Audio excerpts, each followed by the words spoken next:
우리 나눔교회 성도 여러분, 또 이렇게 뵙게 돼서 반갑습니다. 지난주가 처음이었는데 오늘이 마지막이네요.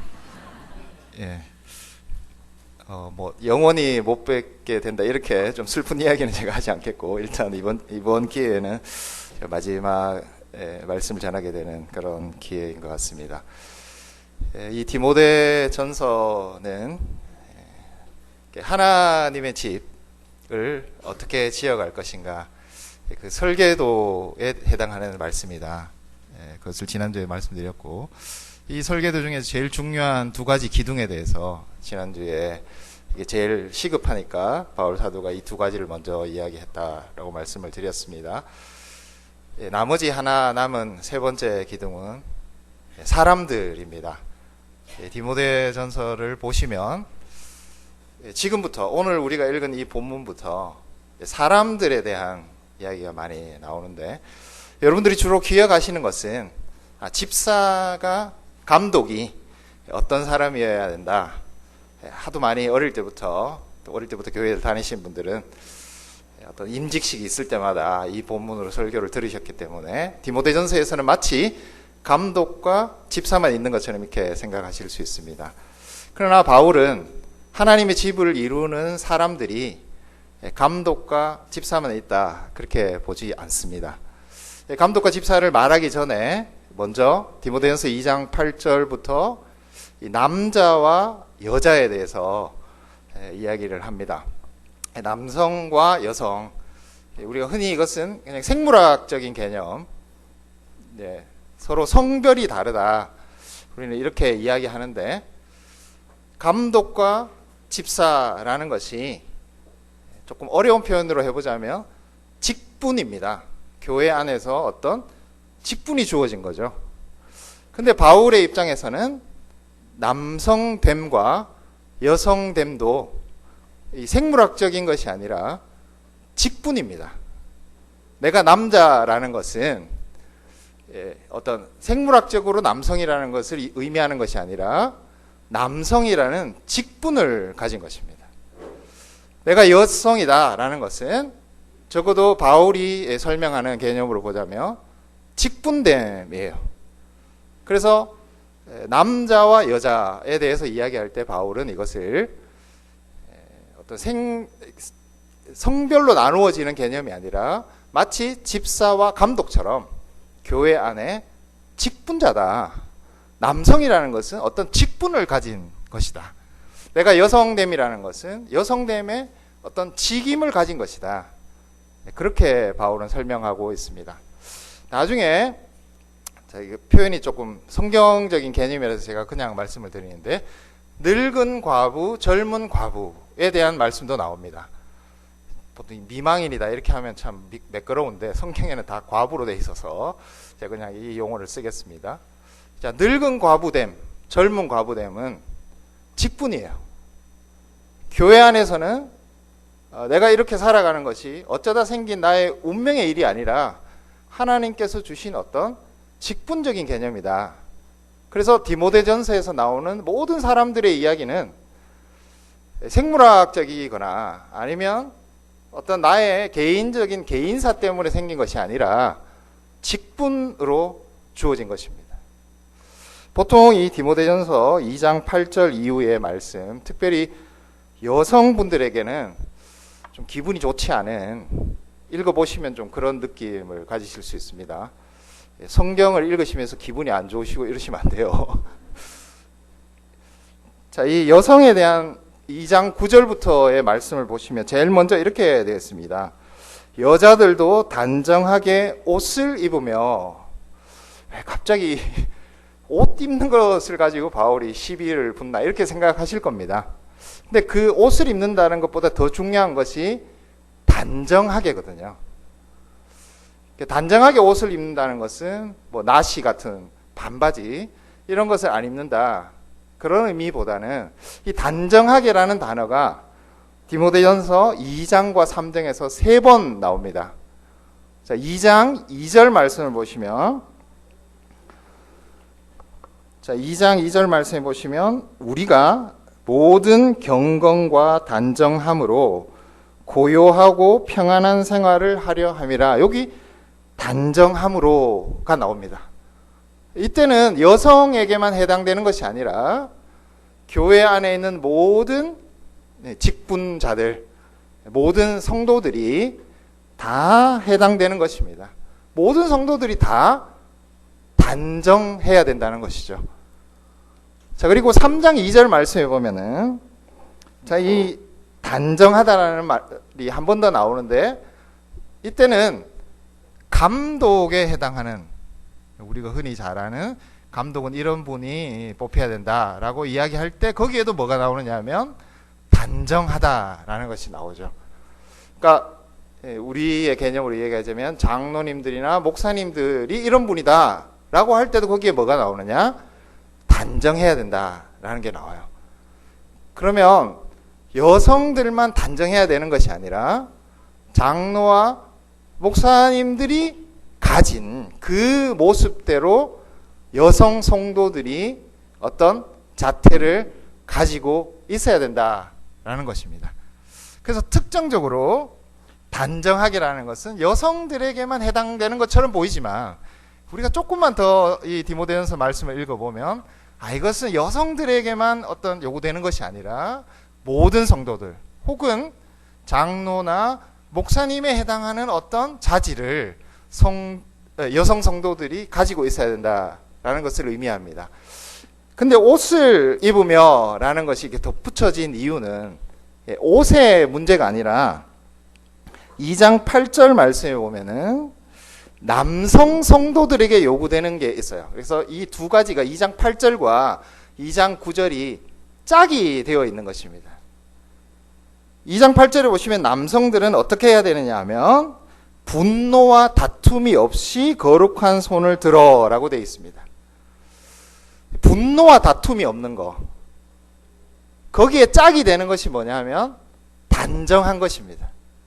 그러니까 사실은 분노와 다툼이 없다는 것과 내용적으로 거의 비슷한 의미가 단정하다는 것이거든요. 그리고 손을 들어 기도한다라는 것에 짝이 되는 것이 단정하게 옷을 입는다라는 것입니다.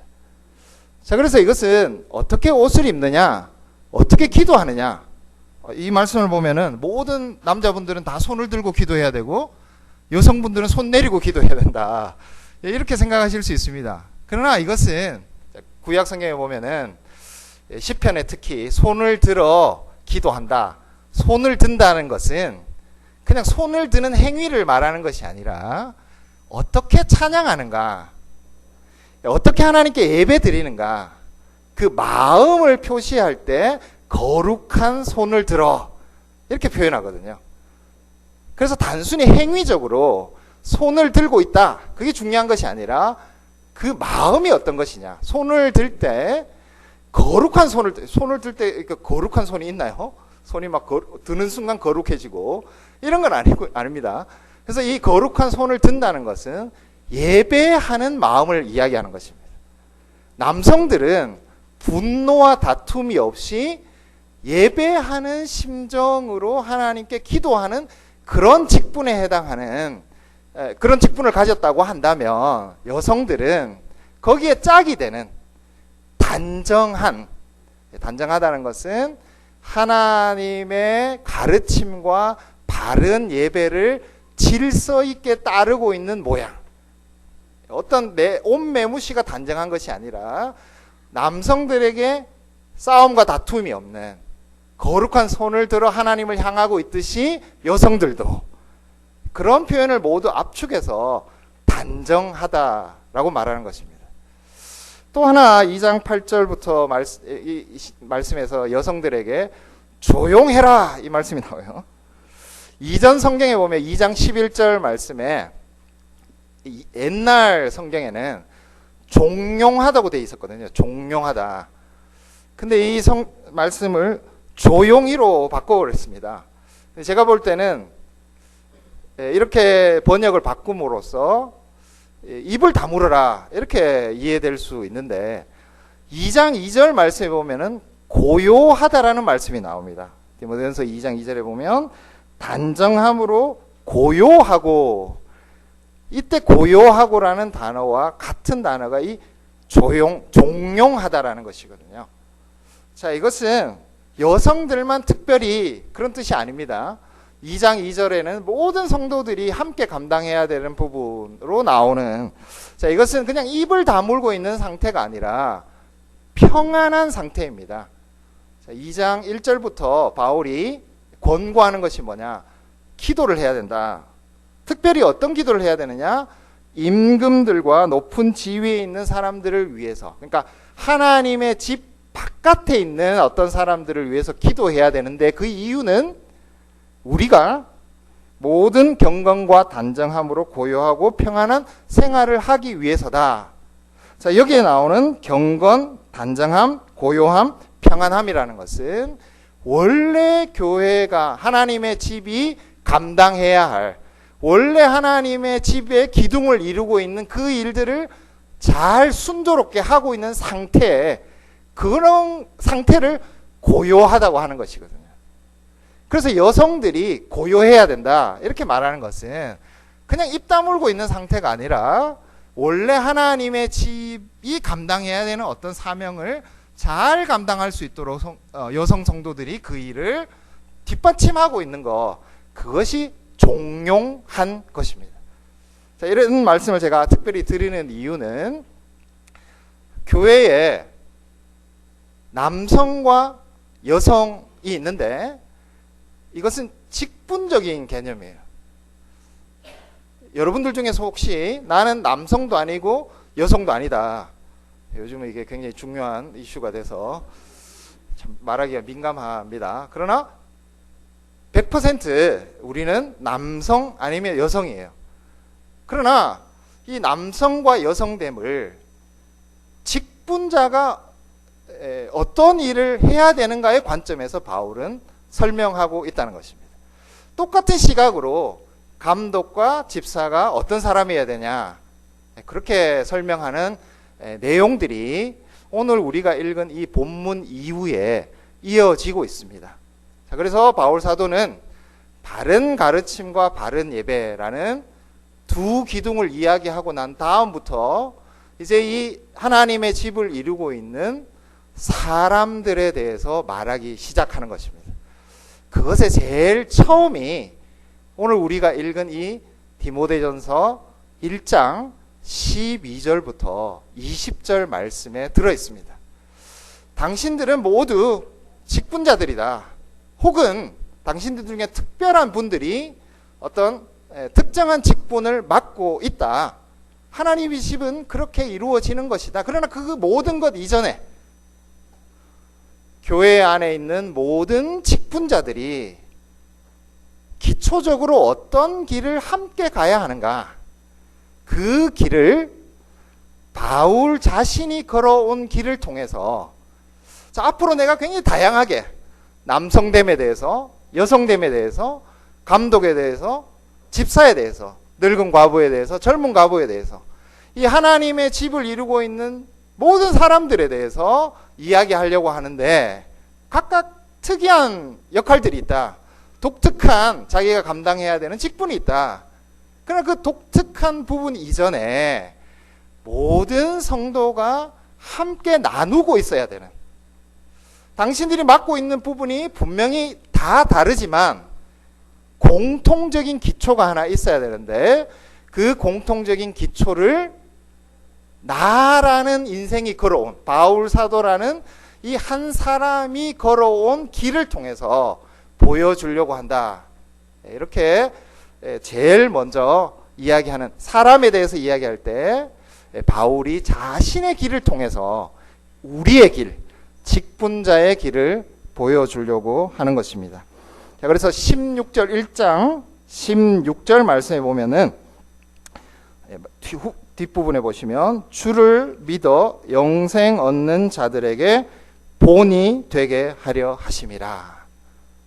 이것이 오늘 우리가 읽은 본문의 목적입니다. 그러나 이 목적은 그냥 나를 본받아, 그것이 아니라 여러분들은 모두 독특한 역할을 가진 직분자들인데, 그런 독특한 길을 먼저 이야기하기 전에 같이 있어야 되는 게 뭐냐? 남성과 여성은 직분으로서 분명히 다른 부분이 있습니다. 그러나 남성과 여성이 같이 있어야 되는 것이 있는데 그걸 나의 이야기를 통해서 여러분들에게 나누어주고 이 길에 함께 직분자로서 걸어가기를 원합니다. 이렇게 바울이 말하고 싶은 것입니다. 오늘은 3, 3, 3 이렇게 이제 바울이 이야기를 하는데요. 성경은 원래 3을 좋아하는지 그건 잘 모르겠습니다. 자, 12절 말씀에 먼저 세 가지가 나와요. 세 가지 동사가 나오는데 저는 이렇게 말씀을 드려보고 싶습니다. 수동태 3이다. 이렇게 여기에 나오는 12절의 모든 동사는 다 수동태예요. 능하게 하셨다, 충성되게 여겨주셨다, 직분을 맡겨주셨다. 내가 직분을 맡았다, 나는 신실하다, 나는 능력 있다, 이렇게 말하지 않고 세 동사 다 수동태로 말하고 있습니다. 감이 오시죠? 자, 능하게 하셨다. 이건 바울에게 굉장히 의미 있는 표현입니다. 디모데후서 4장 말씀을 우리가 다 같이 한번 잠깐 찾아보겠습니다. 디모데후서 4장 17절 말씀.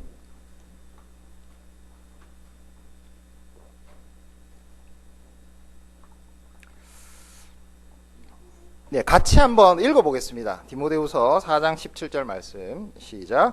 주께서 내 곁에 서서 나에게 힘을 주심은 나로 말미암아 선포된 말씀이 온전히 전파되어 모든 이방인이 듣게 하려 하심이니 내가 사자의 입에서 건짐을 받았느니라. 아멘. 예, 이 디모데후서 말씀은 바울 서신 중에서도 가장 늦게 쓰여진 말씀입니다. 디모데후서 4장 6절을 보면 내가 이제 전제와 같이 부어지고 나의 떠날 시각이 가까웠다. 이것은 무엇을 의미하는지 아시겠죠?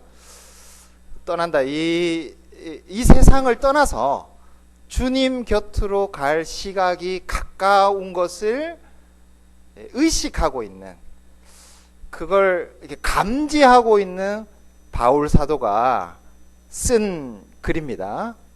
그러니까 뭐 숨이 이렇게 마지막 임종의 순간은 아니라 할지라도 이제 내가 주님 곁으로 갈 시간이 가까웠구나. 그 순간에 쓴 어떤 말씀인데 그걸 다 어떻게 표현하고 있느냐 하면 4장 17절에 주께서 내 곁에 서서 나에게 힘을 주셨다. 힘을 주셨다라는 것이 고린도전서 1장 12절에서 능하게 하셨다와 같은 것입니다. 자, 그래서 능하게 하셨다, 나에게 힘을 주셨다, 이 표현은 그냥 바울이 늘 하는 말이 아니라 어떻게 보면 자신의 인생을 정리할 때마다 표현한 표현입니다. 제가 이런 말씀을 이렇게 드리는 건 좀 이상하긴 한데 한 번씩 그런 생각을 다 해보시리라 생각합니다. 아주 어린 아이들 빼고는 제가 이렇게 말씀을 드릴 수 있을 것 같은데, 나의 이 세상을 떠날 시각이 가까웠을 때 나는 어떻게 나의 인생을 정리할까, 그런 생각은 한 번씩 여러분들이 해보시리라 생각합니다. 제가 젊었는데 이런 말씀을 드리면 그렇지만 저도 가끔씩 마지막에 내가 내 인생을 어떤 표현으로 정리를 할 것인가, 나의 자녀들에게 내 인생은 이런 것이었다 라고 말하면서 주님의 부르심을 받을 것인가, 그런 생각을 한 번씩 해보게 됩니다. 한 2주 전에 저희 이제 장인 장모님께서 결혼 50주년이셨어요. 결혼 50주년을 돌아보면 좋은 말이 많이 나오겠습니까? 아니면은 한이 맺힌 이야기가 많이 나올까요? 네, 분명히 후자에 가까우실 겁니다. 대부분 그 연세의 분들에게는 정말 힘들고 고생스러웠던 시간이다. 근데 바울의 인생을 생각해 보면 어떨까요?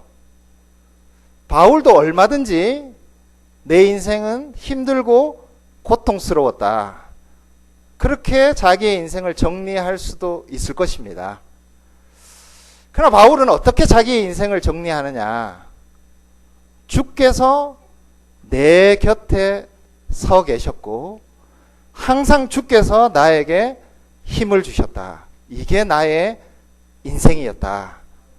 이렇게 정리하거든요. 여러분들에게 수많은 어려운 일들이 있지만 우리는, 그리스도인들은 자신의 인생을 정리할 때 이렇게 정리할 수 있어야 합니다. 우리의 인생은 주께서 내 곁에 서서 나에게 힘을 주신 인생이었다. 마음속에는 나는 정말 힘들고 고생하고 속된 말로 뺑뺑이 도는 인생이었다. 그런 생각이 들 수 있지만 하나님 앞에서 나의 인생을 정리하고 고백할 때는 주께서 내 곁에 서서 항상 계셨고 주께서 나에게 힘을 주셨다. 나의 인생이 고통스러웠지만 주님께서 내 곁에 서 계셨다. 내가 많은 일을 이루었을 수도 있고 아니면 굉장히 실패한 인생이었을 수도 있지만 그 모든 일은 주께서 내게 힘을 주셨기 때문에 가능했다. 그래서 주께서 내 곁에 서서 내게 힘을 주셨다. 이건 바울이 그냥 죽을 때가 가까워서 한번 한 말이 아니라 어떻게 보면 인생의 마디마디마다 자신의 인생을 정리하고 나의 인생이 무엇인가를 표현할 때 항상 등장했던 표현이라는 것을 우리가 생각해 볼 수 있습니다. 모든 직분자들에게 남성이건 여성이건 어떤 고백이 있어야 되느냐? 주께서 내 곁에 서서 나를 능하게 하신 것이 나의 인생입니다. 이것이 여러분들에게 있어야 된다. 그걸 제일 먼저 바울이 이야기해 주고 있습니다. 두 번째는 1장 12절 말씀에 보면은 나를 충성되이 여겨주셨다. 그리고 충성되이 여겨주셔서 직분을 맡겨주셨다. 예. 여기서 이야기한 충성되이라는 것은 신실하게 여겨주신 겁니다. 신실하다. 그죠? 변함없으신 거. 우리는 하나님의 신실하심, 여러분들이 이제 이 설교 전에도 찬양하실 때 보면은 우리는 죄악 가운데 있고 우리는 하나님을 떠나도 하나님은 우리에게 오신다. 우리를 불러주신다. 우리를 떠나시지 않는다. 이렇게 찬양했습니다. 바울의 인생은 굉장히 신실한 인생이었어요. 그것을 아무도 부인할 수 없습니다. 자, 얼마든지 내가 굉장히 신실했다. 이렇게 말하더라도 누구도 딴지 걸 사람이 없는 그런 인생이었어요. 그러나 바울은 그것을 어떻게 이야기하느냐? 나를 신실하게 여겨주신 것이다. 나는 한 번도 신실한 적이 없는데 그냥 그렇게 나를 여겨주신 거다. 이렇게 자신의 어떤 삶을 정리합니다. 또 하나는 직분을 맡겨주신 것이다 라는 것이죠. 하나님과 우리 사이의 관계를 여러 가지 표현으로 해볼 수 있는데 하나님께서는 우리에게 직분을 맡겨주신 분입니다. 하나님께서는 하나님이 기뻐하시는 어떤 역할을 우리에게 주셨어요. 그 역할을 통해서 하나님을 예배하는 삶으로 이끌어 주셨습니다. 자, 우리가 여성됨이라는 것도 직분이라고 제가 말씀드렸는데 그 직분을 아무것도 아닌 우리에게 맡겨주신 거예요. 꼭 장로님이나 집사님이나 목사의 직분을 맡았던 그런 직분이 아니라 하나님은 나에게 아무것도 아니고 아무것도 할 수 없는 나에게 역할을 주신 거예요. 제가 좀 빗나가는 이야기지만 여성분들이 가정에서 청소하고 설거지 하실 때 남편들도 열심히 도와야 되겠죠. 그러나 그것은 직분됨을 이루는 것이거든요.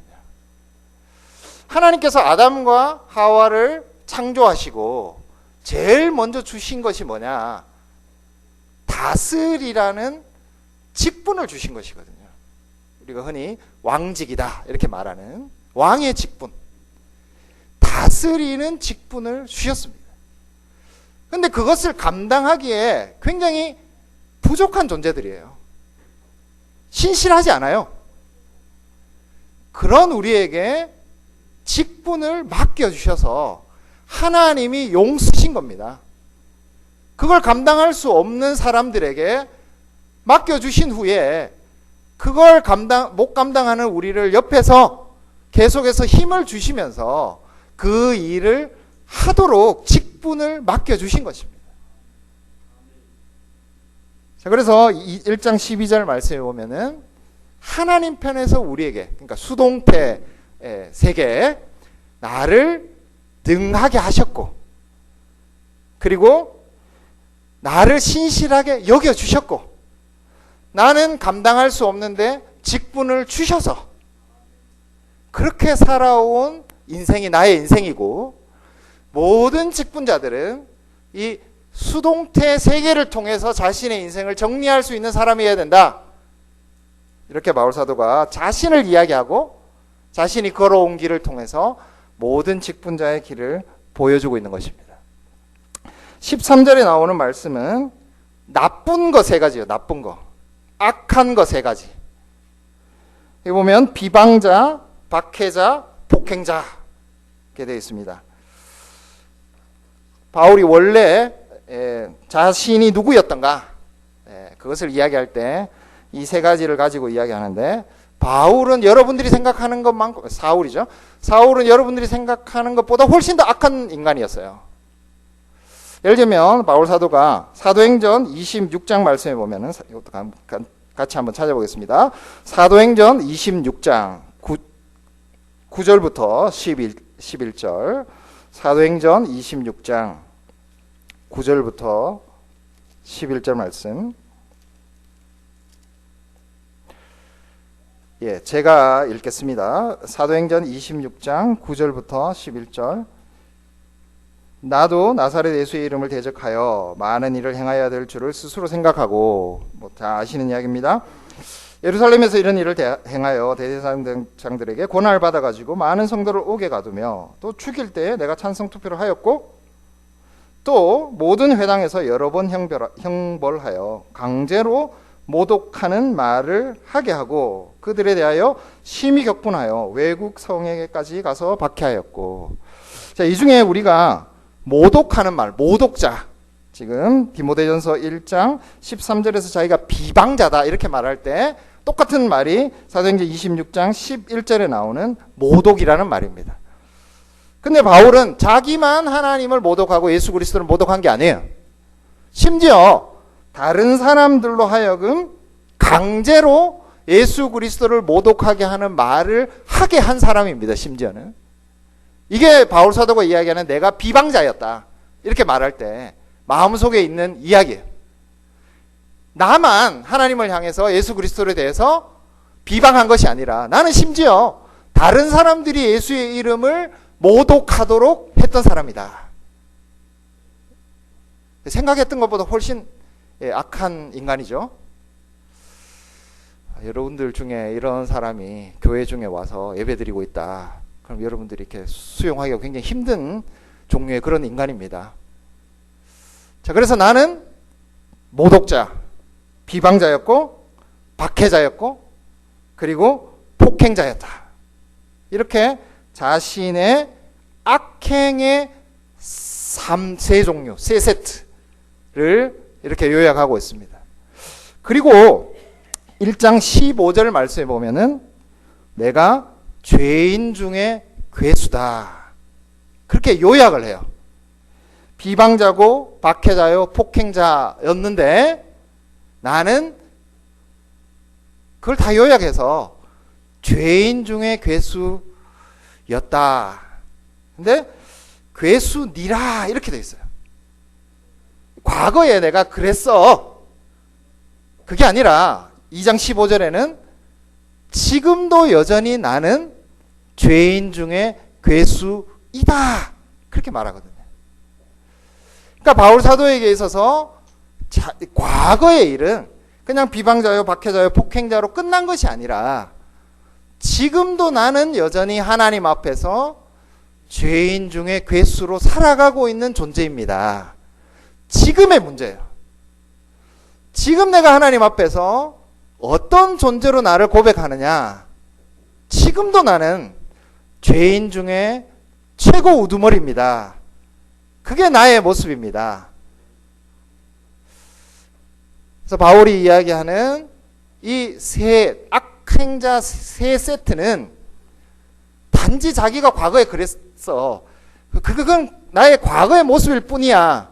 이렇게 끝난 것이 아니라 고리 자르기로 지금도 나를 규정하는 내가 죄인 중에 괴수로 여전히 살아가고 있습니다.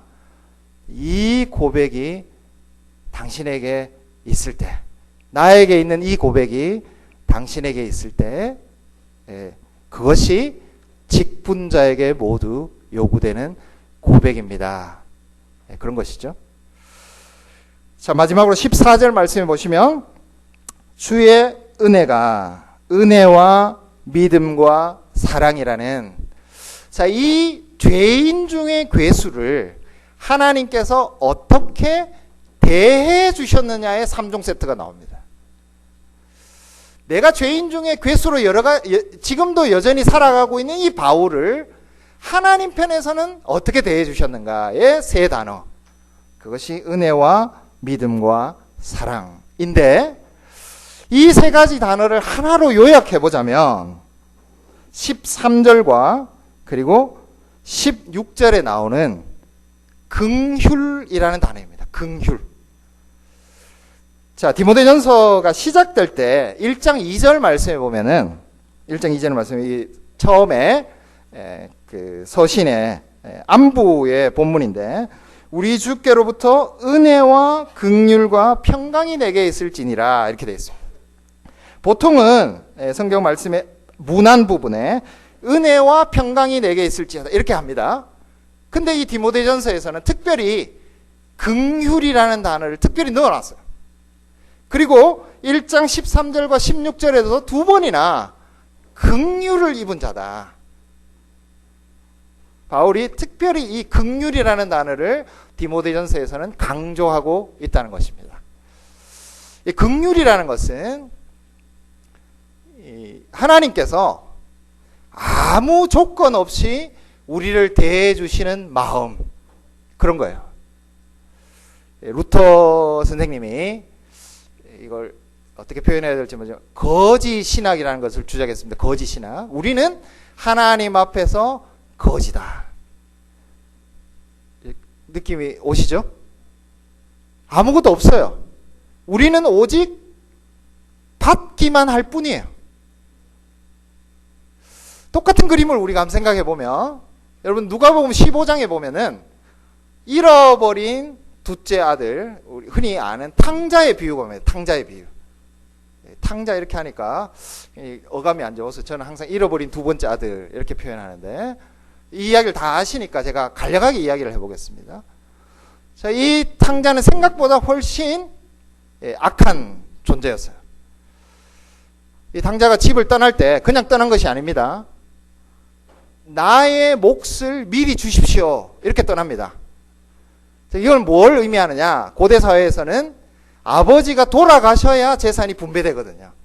돌아가시기 전에 재산을 나누어 준다, 상속한다, 유산이 있다, 그런 건 없었어요. 아버지가 돌아가신 후에 그 상속을 하게 돼 있습니다. 근데 이 아들은 뭐라고 이야기했냐? 내 몫을 지금 주십시오. 이렇게 이야기했거든요. 한마디로 나는 아버지가 죽은 것으로 여기겠습니다. 이거예요. 나는 지금부터 아버지 죽은 걸로 생각하고 살아갈게요. 내 거 주세요. 이게 이 둘째 아들의 워딩이거든요. 자, 그런데 이 둘째 아들이 그러니까 그냥 재산만 받아간 게 아니라는 거예요. 반인륜적인 우리가 생각하는 아버지를 여러분들 지금 아버지한테 가가지고 아버지 지금 돌아가신 걸로 생각하고 살아갈게요. 이렇게 이야기하면 어떻게 될까요? 이 둘째 아들이 그런 짓을 한 겁니다.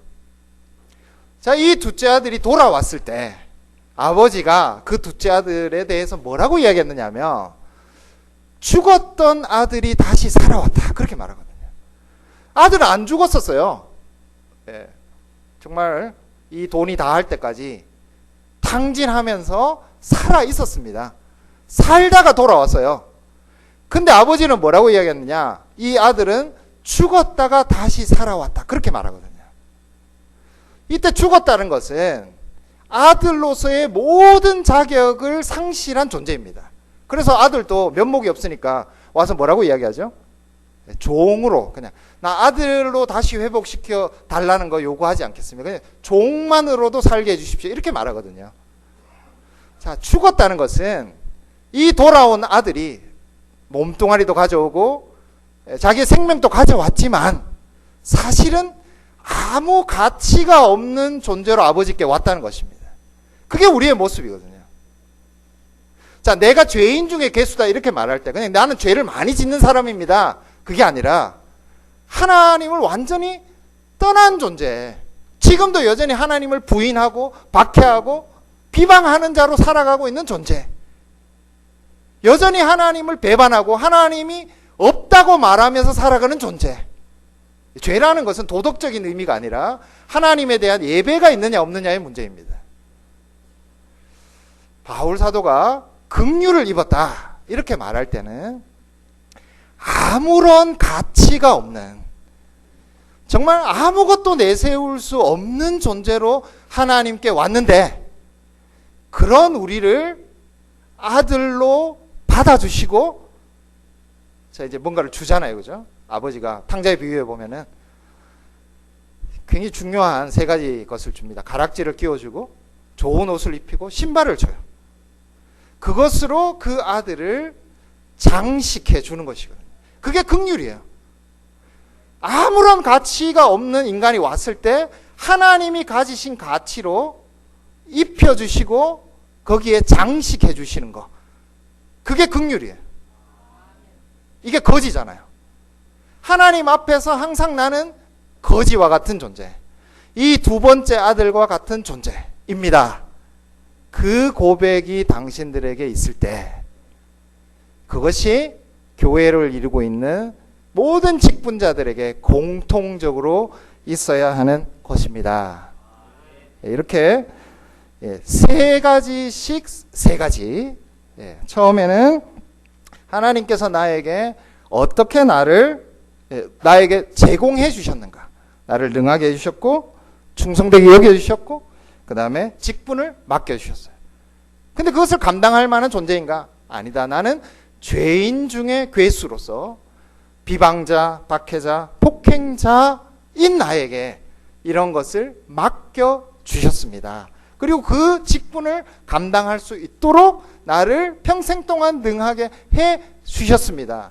그리고 마지막으로 하나님께서 나를 어떻게 긍휼로서 대해 주셨는가. 이 세 가지 지식이 있는 사람만이 내가 걸어온 이 길에 함께 동참하고 있는 사람만이 하나님께서 세워주신 참된 직분자가 될 수 있다. 그렇게 바울 사도가 우리에게 이야기해주고 있습니다. 자, 이렇게 세 가지를 이야기하고 난 뒤에 여기에서 나오는 두 가지 가능성에 대해서 이야기를 합니다. 이 두 가지 가능성은 18절 말씀에 선한 싸움을 싸우는 가능성이고, 두 번째 가능성은 20절 말씀에 사탄에게 내준 인생을 사는 가능성입니다. 선한 싸움을 싸운다. 자, 이것은 우리가 이제 굉장히 싸움을 싸운다. 명사와 동사가 두 번 반복되는 굉장히 강한 표현이거든요. 우리가 싸워야 되는 이 싸움은 생명을 건 싸움이에요. 자, 그 생명이라는 단어가 어디에 나오느냐면 16절에 나옵니다. 16절에 주를 믿어 영생 얻는 자들에게. 이때 영생이 생명이거든요. 우리가 어떤 싸움을 싸워야 되는데 이 싸움은 우리가 죽고 사는 문제다. 생명에 머물고 있느냐 아니면 죽음으로 갈 것인가, 이 생과 사를 둔 싸움을 우리가 싸우고 있습니다. 우리 굉장히 강한 표현으로 선한 싸움이라는 것을 우리에게 말하고 있습니다. 자, 반대로 20절 말씀해 보면 내가 사탄에게 내준 것은, 자, 이 싸움에서 진 사람은 어떤 상황으로 빠지게 되느냐, 사탄에게 내어준 사람처럼 된다는 거예요. 여러분들 동물의 왕국을 보시면 그 사자와 사자가 잡아먹는 어떤 짐승, 그걸 한번 생각해 보시면은 보통은 맹렬하게 도망을 가거나 어떤 어미가 그 동물을 보호해 줌으로써 사자가 그 공격을 못하도록 해주는 경우들이 많습니다. 제가 알기로는 사자도 쉽게 어떤 연약한 짐승들을, 심지어는 토끼도 잘 잡기에는 최선을 다해야 된다, 사자도. 네, 그런 말씀 하시는 분들이 있는데 쉽게 잡아먹히지는 못해요. 그러나 여기서 사탄에게 내준 것은, 이것이 의미하는 바는 아무런 보호 없이 마치 그 굉장히 연약한 짐승이 맹수에게 내준 것처럼, 그 맹수가 마음대로 유린하도록 그렇게 내어진 바 된 상태. 사탄이 마음대로 갖고 놀도록, 갖고 놀다가 어디 처박을 하다가 다시 꺼내서 갖고 노는, 정말 그 모든 운명이 사탄에게 내어준 바와 같은, 사탄의 장난감처럼 된 인간, 그런 인간이 선한 싸움에서 진 사람에게 주어진 상태다. 굉장히 시각적인 그런 표현입니다. 이 선한 싸움에서 진 사람은 사탄의 먹잇감이 된, 사탄이 갖고 놀고 있는 사람, 사탄이 마음대로 하고 있는 사람이라는 것입니다. 그래서 여기서 바울이 사용하는 용어는 죽음과 생명이라는 굉장히 긴급한 용어들을 사용하고 있습니다. 누가 이렇게 사탄에게 내어준 사람이 되었나요? 바로 지금 바울의 이 길을 걸어가고 있지 못한 사람. 그 사람은 그냥 평안하게 살아가고 있는 것처럼 보입니다. 바울이 지금 이야기하고 있는 모든 직분자의 길, 이 길을 가지 못하면 그냥 내가 원하는 대로 내가 좀 쉬었다 가지, 내가 좀 편한 길로 가다가 나중에 이렇게 가면 되겠지, 이렇게 생각할 수 없다는 것이에요. 그런 모든 사람들은 실제로 어떤 사람들이냐, 사탄에게 내준 바와 같은 인생을 살고 있는 사람이라는 것입니다. 하나님께서 주신 이 선한 싸움을 통해서 생명 가운데 있지 않으면, 바울이 제시한 이 길로 가고 있지 않으면 실제로는 당신들은 사탄에게 내어준 자와 다를 바가 없습니다. 이렇게 두 가지 가능성을 바울이 이야기를 하고 있습니다. 선한 싸움을 싸우고 그 속에서 계속 이기면서 나가는 이 가능성과 사탄에게 내어준 자로서 살아가는 가능성, 우리에게 이 두 가지 길이 있는데 당신은 어느 길에 속해 있습니까? 영생의 길에 속해 있습니까? 아니면 후메네오와 알렉산더와 같이 바른 교훈과 바른 예배를 떠나서 바울이 이야기하고 있는 모든 직분자가 가야 되는 이 길을 떠나서 살아가고 있는 사탄에게 내어준 자와 같은 그런 인생입니까? 이렇게 굉장히 긴급하게 바울이 우리의 길에 대해서 이야기하고 있습니다.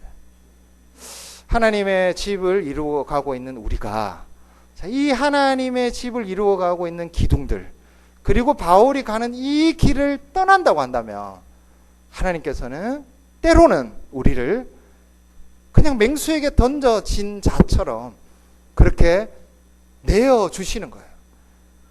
그러나 이 내어주시는 것조차도 1장 20절 말씀해 보면 그들로 훈계를 받아 신성을 모독하지 못하게 하기 위해서다. 그렇게 되어 있어요. 그냥 던져주는 것이 목적이 아니라 어디로 들어오게 하는 것?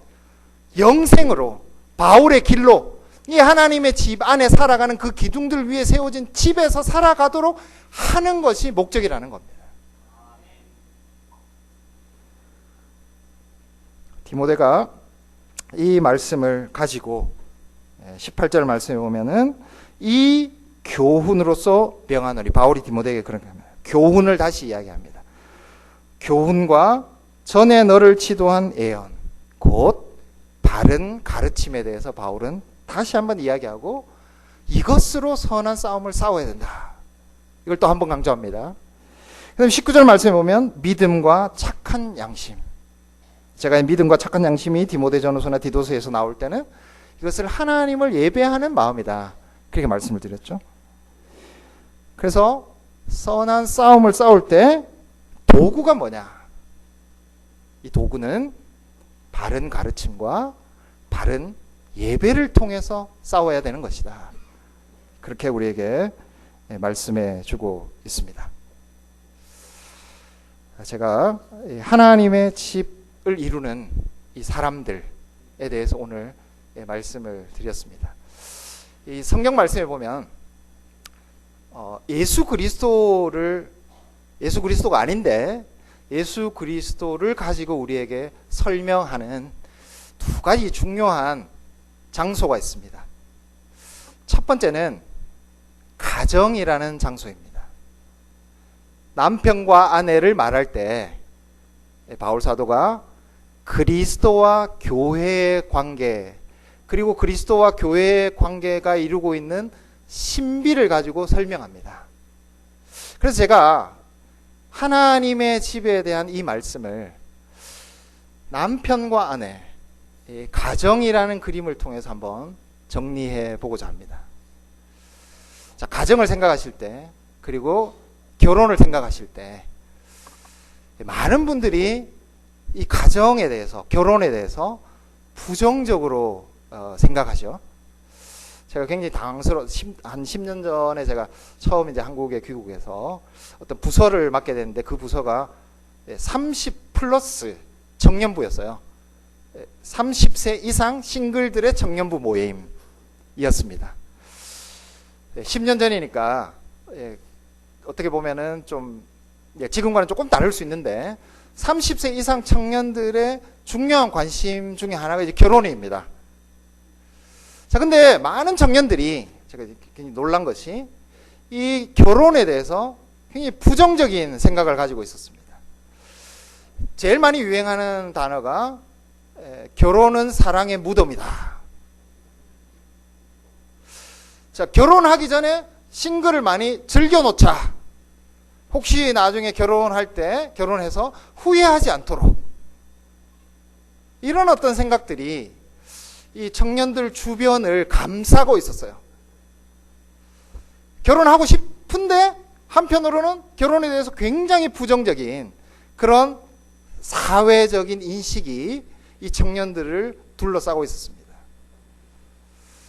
제가 이 책을 한 권 가져왔는데 이 책, 팀 켈러라는 목사님이 쓴 결혼을 말하다라는 책입니다. 최근에 제가 저희 교회 청년들과 같이 이 분부를 나누었는데 전 세계적인 현상이죠.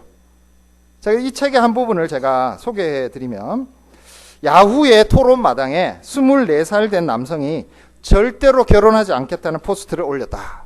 이런 이야기입니다. 지난 몇 달 동안 기혼 친구들에게 그런 얘기를 했더니 결혼하지 않겠다고 했더니 다들 웃음을 터뜨리며 기혼 친구들이 부러워하더라. 정말 똑똑한 생각이라는 칭찬도 받았습니다.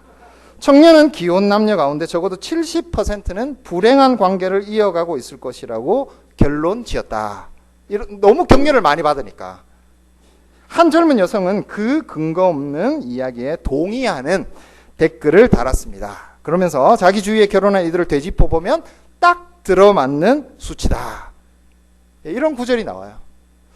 제가 아까 말씀드린 결혼은 사랑의 무덤이다. 이렇게 그래서 저희 청년들과 제가 이야기를 나누면서 이런 비유를 들었습니다. 산이 있습니다. 산을 한번 생각해 보시면, 자기 집 뒷동산에 있는 산에 올라가 본 사람이, 뒷동산에는 뭐가 있죠? 아카시아 나무, 잡목들, 굉장히 복잡한, 별로 아름답지 못한 것들로 가득 차 있습니다. 그 뒷산에 올라가 본 사람이, 산은 원래 이런 거야. 산은 원래 이렇게 아름답지 못하고 잡목들이 많고 이런 게 원래 산이야. 그렇게 이야기하는 것을 믿고 알프스에 있는 산을 구경하러 가지 않는다고 한다면 그건 똑똑한 건가 바보인가? 제가 그런 질문을 청년들에게 했습니다. 자, 그리스도께서는 결혼이라는 것을 그리스도와 교회의 신비를 보여주는, 그 신비를 경험하게 만들어주신 도구로서 우리에게 주셨어요.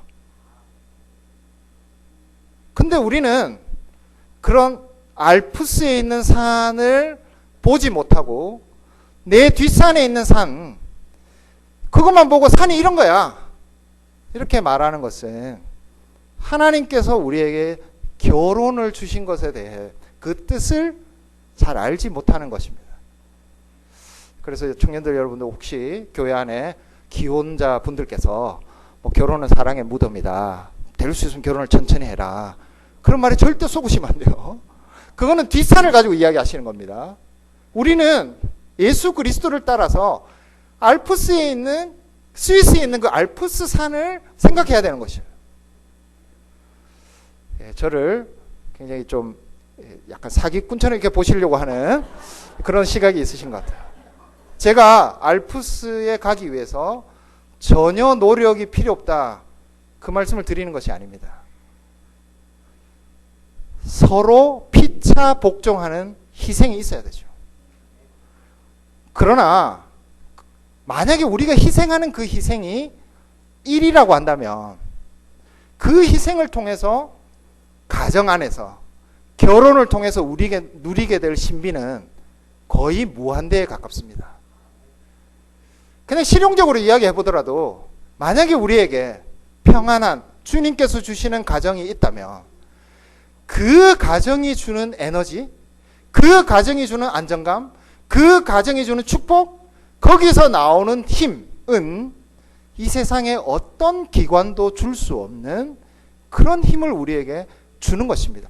그게 그리스도께서 말씀하신, 이것이 그리스도와 교회의 신비를 내가 남편과 아내의 관계를 통해서 주신 것이다, 그렇게 말씀하신 것이죠. 교회가 어떻습니까? 그리스도께서는 교회가 그리스도의 몸이라고 하셨습니다. 마치 또 한 분의 그리스도가 있는 것처럼 굉장히 놀라운 표현이에요. 이 땅에 교회가, 하나님의 집이 이렇게 지어져 있는데 이게 내 몸이다, 그렇게 말씀하세요. 근데 여러분들 이 하나님의 집 안에 살면서 어떻게 생각하시나요? 이 집을 어떻게 느끼시나요? 어떻게 경험하시나요? 안 좋죠? 안 좋은 경험들이 많으실 수 있어요. 상처받고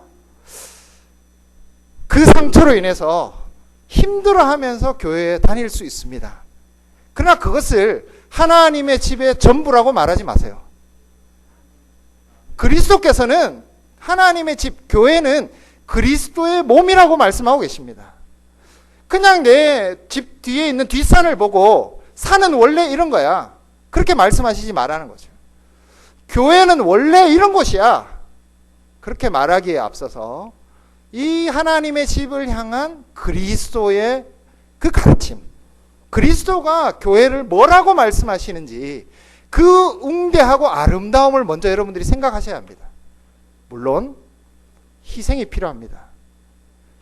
이 교회의 직분자로서 여러분들이 바울의 이 길을 걸어가야 되는 선한 싸움이 분명히 있습니다.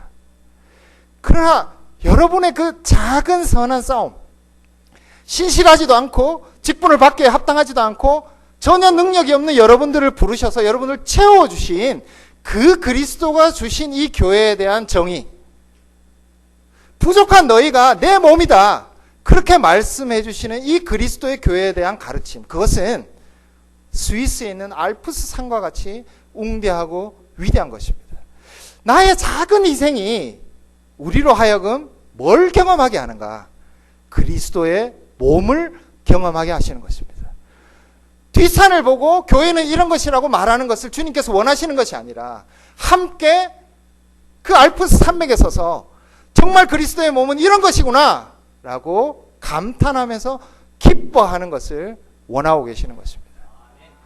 우리에게 바른 가르침을 위한 싸움, 그 바른 가르침에서 나오는 바른 예배를 위한 싸움, 지금도 여러분이 그 자리에 앉아 계시죠. 나의 아들에게, 나의 자녀들에게 어떻게 하면 나의 믿음을 전해줄까? 쉽지 않습니다. 집에서 조금 더 TV를 보고 조금 더 밖에 나가서 다른 일을 하면 나도 편하죠. 그 순간 그러나 그 믿음을 전해주기 위해서, 바른 가르침을 가르치기 위해서 애쓰는 그 작은 선한 싸움, 근데 그 선한 싸움에 비해서 상상할 수 없는 엄청난 그리스도의 신비, 그리스도의 몸을 여러분이 이 하나님의 집에서 경험하게 되신다는 것입니다. 나눔교회가 이 땅에 존재하는 진정한 그리스도의 몸, 그 신비를 정말 이 작은 싸움을 통해서 이루어낼 수 있는 그런 교회가 되시기를 간절히 축원합니다. 기도하겠습니다. 하늘에 계신 우리 아버지 하나님, 우리는 비방자, 모독자, 폭행자였습니다.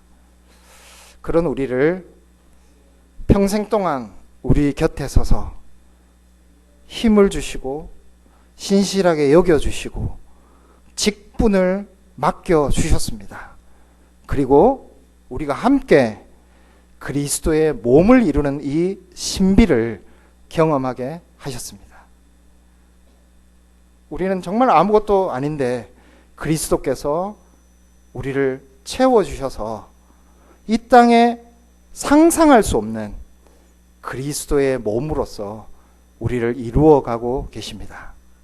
주님, 우리의 부족한 작은 선한 싸움을 받아주시옵소서. 그것을 통해서 우리 교회가 정말 그리스도의 몸으로서의 영광과 자태를 드러내고 그 속에서 살아가는 모든 직분자들이 그 영광을 기꺼이 누리는 그런 그리스도의 몸, 하나님이 집이 되게 하여 주시옵소서. 예수님 이름으로 기도합니다.